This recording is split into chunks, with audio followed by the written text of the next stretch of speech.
Stage 20 comes on Saturday the 20th of July. It's the final chance for a shake-up in the mountains of the general classification. It's also the stage where a lot of amateurs will be riding this year at the Étape du Tour. Stage 20. This is the last chance to shake up the general classification.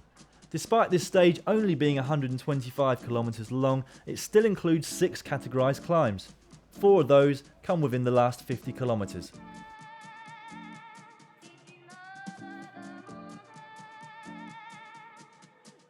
Starting in Annecy, the peloton heads south alongside the lake as they take on the Côte de Puget.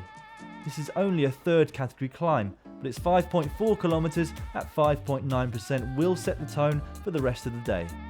Right after reaching the top, it's time for the Col de l'Échaux. It's another short climb of just 3.6 kilometres, but it still has an average gradient of 6.1%. The peloton covers these 2 climbs within the first 17.5 kilometres of the stage, and with a fast pace, many riders will already be in trouble.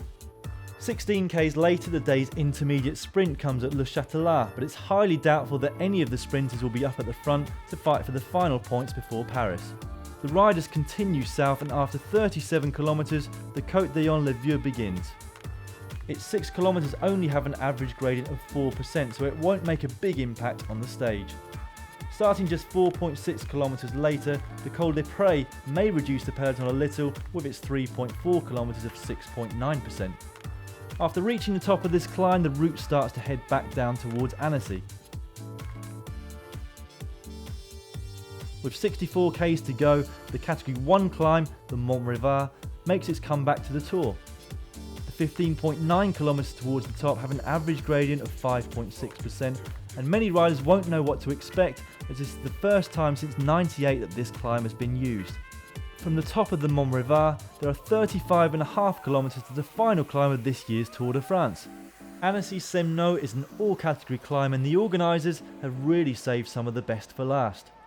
There are numerous stretches at over 10% gradient towards the top, and with an average gradient of 8.5%, this last climb of the race will reveal the final podium.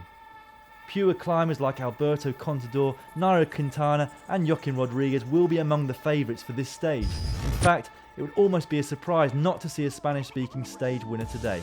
By the end of this day, we'll know once and for all exactly who's going to win the 100th edition of the Tour de France. But stay tuned for tomorrow's stage, which goes around the Champs-Élysées. There is a slight difference, so take a look at our fly-through.